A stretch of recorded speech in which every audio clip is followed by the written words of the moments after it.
The rain had been falling over the city for almost 6 hours straight, turning the pavement outside, Union Station, into a mirror of gray light and scattered umbrellas.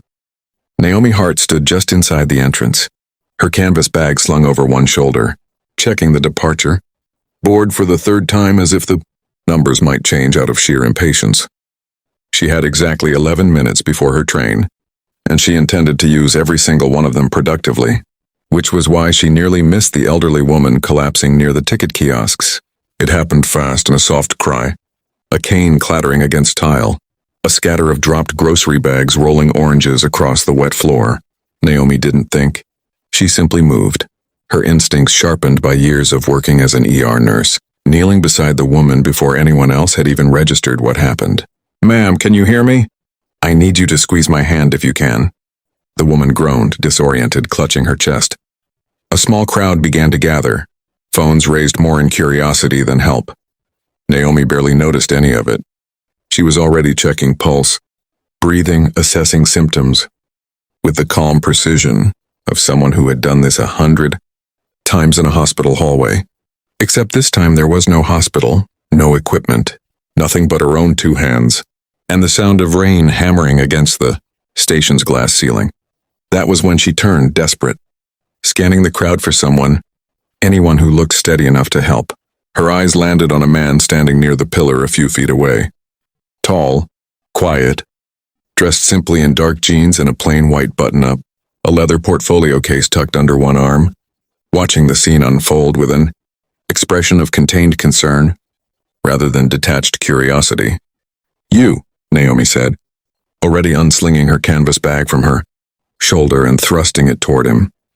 Without a second thought, "Hold this for me. 2 minutes. I need to call an ambulance and I can't have this in my way." The man blinked, clearly startled, but took the bag automatically, the way anyone might when handed something without warning. "Wait, what?" But Naomi had already turned back to the woman, phone pressed to her ear, voice sharp and clear as she relayed information to the 911 dispatcher. Grant Ellis stood frozen for a moment, canvas bag hanging awkwardly from his hand, watching this stranger work with a competence that seemed entirely out of place amid the chaos around her. The ambulance arrived within 9 minutes. Naomi rode alongside the paramedics as they loaded the woman onto a stretcher, still talking the woman through breathing exercises, still holding her hand as they wheeled her out. Through the station doors into the rain. She didn't look back. She didn't have time to. Her mind was entirely consumed by the immediate crisis in front of her.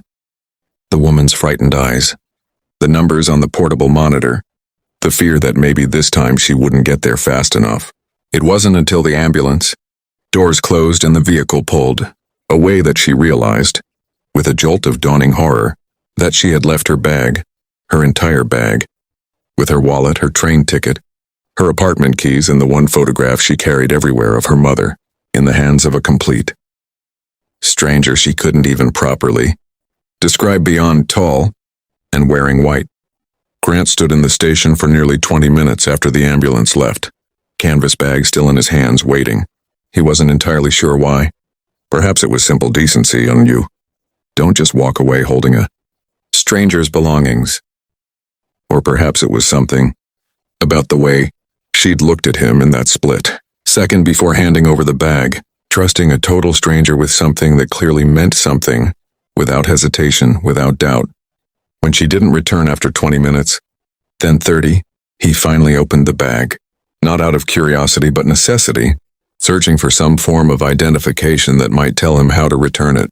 Inside, beneath a worn paperback novel and a half-empty water bottle, he found a nursing badge, Naomi Hart, RN Cedar Grove General Hospital, and a faded photograph of a woman who looked remarkably like the stranger from the station, standing beside an older woman with the same striking hazel eyes, both of them laughing at something outside the frame. Grant Ellis was not a man prone to grand gestures.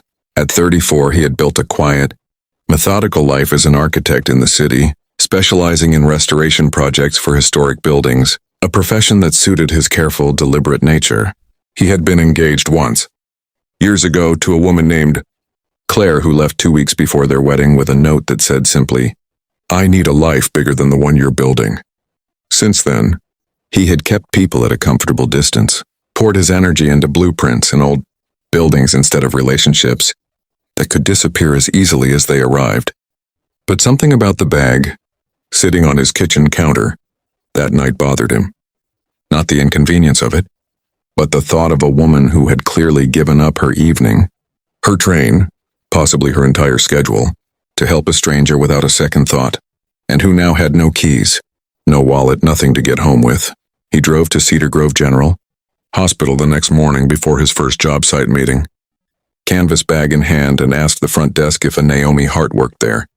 She was on her break when they found her, sitting in the break room with dark circles under her eyes, having spent half the previous night filing a police report for her lost identification, and the other half trying to figure out how she'd get into her apartment without a locksmith she couldn't afford. When she saw Grant standing in the doorway holding her canvas bag, she nearly cried from sheer relief. "You found me," she said, standing so quickly her chair scraped against the floor. "You left your ID inside," Grant said simply, holding the bag out to her. Seemed like the responsible thing to do. She took the bag, checking inside with shaking hands, finding everything exactly as she'd left it. Wallet, keys, photograph, all untouched. "Thank you," she breathed, the words entirely inadequate for what she actually felt. "You have no idea what this means.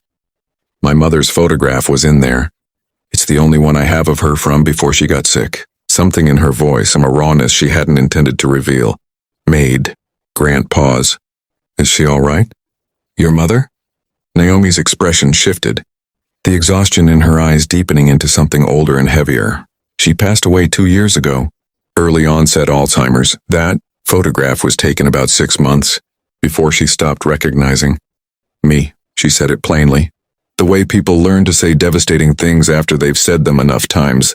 But Grant recognized something familiar in the careful control of her voice, the sound of someone who had learned to carry grief quietly, efficiently, the same way he had learned to carry his own disappointments. He should have left then. He had a meeting to get to, blueprints to review, an entire day mapped out with the same precision he applied to everything in his life. Instead, he found himself saying, "Can I buy you coffee? You look like you could use one, and frankly, so could I." They sat in the hospital cafeteria for 45 minutes, well past both of their scheduled obligations, talking with the easy honesty of two people who had accidentally stumbled into each other's lives and found, unexpectedly, that they didn't want to leave yet.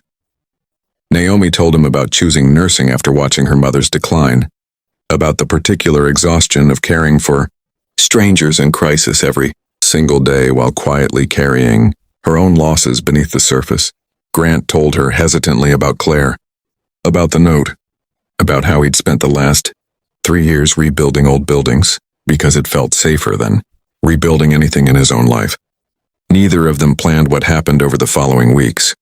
Grant found reasons to visit the hospital, bringing coffee, ostensibly returning a borrowed umbrella, then simply admitting he wanted to see her. Naomi found herself looking forward to his visits with an intensity that unsettled her. A woman who had spent years keeping her heart carefully protected behind 12-hour shifts and clinical detachment. Their first real date happened almost by accident, at a small diner near the station where they'd first met. 6 weeks after the incident, it was raining again that night, the same relentless gray drizzle, and Grant walked her to her car afterward, both of them lingering under a narrow awning longer than necessary, neither quite ready to say goodnight. "I have to tell you something," Naomi said suddenly, her voice tight with something Grant hadn't heard from her before, fear. "Before this goes any further, you deserve to know. When my mother was sick near the end, I made a promise to her that I never actually kept. She asked me to scatter her ashes somewhere specific, somewhere that mattered to her, and I never did it. I still have them, in an urn in my closet, 2 years later, and I can't bring myself to let her go, because doing that means admitting she's actually gone." Grant listened without interrupting, without offering the kind of hollow reassurances people often reach for in moments like this. When she finished, he simply said, "That's not a failure, Naomi, that's grief. There's a difference." "Is there?" she asked, tears finally slipping free after weeks of composed control. "Because it feels like I broke a promise to the one person who never asked me for anything else in her entire life." Grant reached into his jacket pocket, retrieving a small notebook he always carried for sketching building concepts, and without a word began drawing quick, confident lines forming the outline of a small lakeside chapel he'd restored 2 years earlier, a place he described as quiet, wooded, overlooking still water that caught the sunrise perfectly each morning. "My grandmother used to bring me there," he said. "It's not far, maybe 50 minutes outside the city. I think your mother would have liked it, if what you've told me about her is true." 3 weeks later, on a clear Saturday morning, with none of the rain that had followed their entire relationship until that point, Grant drove Naomi to the lakeside chapel, staying respectfully back as she walked to the water's edge alone, urn in hand, finally releasing 2 years of carried grief into the quiet morning air. She stood there for a long time, shoulders shaking, before finally turning back toward him, something visibly lighter in the way she moved. "Thank you," she said when she reached him. "Not just for today, for not asking me to be fine, for not needing me to hurry through this." "I'm not in a hurry," Grant said quietly. "Not with you." It was nearly a year later, on the anniversary of the day they'd met, that Grant returned to Union Station alone, standing near the same pillar where he'd first been, handed a canvas bag by a complete stranger. He'd brought that exact bag with him, worn now from years of use, and inside it, he'd carefully placed a small blueprint he'd drawn himself. Not of a building this time, but of a modest lakeside cottage near the chapel where Naomi had said goodbye to her mother, the kind of home he hoped they might build together someday. When Naomi arrived, expecting only to meet him for dinner, she found him standing exactly where they'd first met, canvas bag extended toward her the same way she'd once thrust it into his hands. "You once trusted me with something without a second thought," Grant said, voice steady despite the nervousness evident in his eyes. "I'd like the chance to spend the rest of my life proving that trust wasn't misplaced." Inside the bag, beneath the blueprint, sat a small ring box. Naomi laughed through sudden tears, the sound echoing softly through the busy station around them, oblivious travelers, rushing past two people quietly rewriting the story of a bag that was never truly lost, only ever waiting to find its way home. They married the following spring at the lakeside chapel, small and unhurried, exactly the kind of ceremony neither of them had imagined wanting until they found each other. Naomi carried her mother's photograph in her bouquet, tucked carefully among white lilies. Finally at peace with a grief she no longer carried alone, Grant built them a home exactly like the one in his sketch, modest and quiet, overlooking still water that caught the sunrise every single morning. The same water where 2 years of unspoken sorrow had finally been allowed to rest.